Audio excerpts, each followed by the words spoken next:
c'est un message qui vise toi un homme, toi une femme qui aspire à faire quelque chose, qui aspire à avancer dans le ministère, qui aspire à se plonger dans la carrière musicale. Et ce soir, on va parler avec vous parce que Dieu souvent nous parle par des signes. Aujourd'hui, on va voir quelques signes que Dieu donne pour que tu puisses te lancer. Et on va étudier ces choses dans la parole de Dieu, à la lumière de la parole de Dieu. Parce que dans ce livre que nous venons de lire, 1 Samuel 10, 3 à 8, vous allez voir que Dieu, la parole de Dieu nous présente des signes qui mettent quelqu'un dans une situation de commencer. Des signes qui montrent à quelqu'un Dieu est d'accord avec toi. Et ce sont des choses qui viennent de la bouche de l'homme de Dieu. Elle est en train d'instruire Saïd comment ça va se passer. Vous allez voir avec moi que dans le verset 3e, déjà la Bible commence par dire de là, tu iras loin.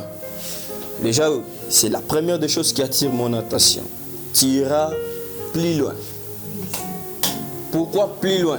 Parce que c'est le parcours. Tu ne peux pas sentir dans ton cœur le fait de commencer le ministère aujourd'hui et du coup commencer une église, mon frère. Tu ne peux pas sentir dans ton cœur que là, Dieu m'appelle à la musique et tu quittes de ta chambre, tu entres au studio pour commencer du coup la carrière musicale. Non, ça ne se passe pas comme ça. Vous comprenez? Ici, il dit, tu iras plus loin. C'est quelque chose qui parle du parcours. Tu dois avoir un parcours. Tu dois avoir là où tu dois commencer. Quelqu'un qui doit te porter. Quelqu'un avec qui tu dois rester à ses pieds en train d'apprendre sur la parole de Dieu. En train d'apprendre sur l'entrepreneuriat. En train d'apprendre sur la musique. Tu ne peux pas te lancer dans la musique alors que tu n'as jamais été au pied de quelqu'un qui connaît chanter.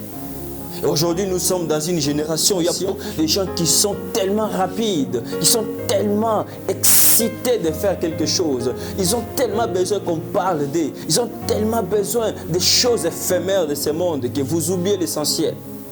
Vous devez savoir, à vous que je suis en train de parler maintenant, surtout vous mes frères, dans le ministère, vous allez trop vite.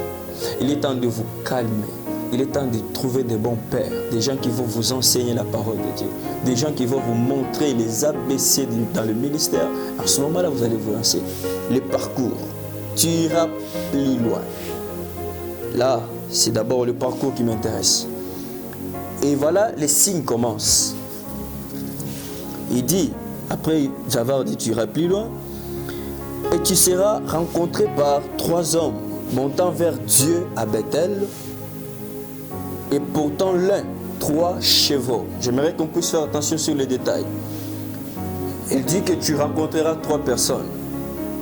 Et quel est le rôle de ces 3 personnes dans la vie de ce monsieur qui veut se lancer dans quelque chose, de ce monsieur qui a déjà reçu l'approbation de Dieu d'être roi sur Israël, mais on lui donne des signes par le prophète qui a annoncé le message. Il dit, la première des choses, il dit, et pourtant l'un, 3 chevaux. Et vous savez, dans la parole de Dieu, quand on parle de chevaux, quand nous lisons la parole de Dieu dans la langue hébraïque, ça veut dire saphir. Saphir, qui veut simplement dire c'est lui qui bondit. C'est lui qui bondit ou c'est lui qui sait sauter, c'est lui qui saute. Vous voyez ça? C'est ça l'essence du 3 chevaux dans ce parcours. Vous devez avoir les gens. Lorsque Dieu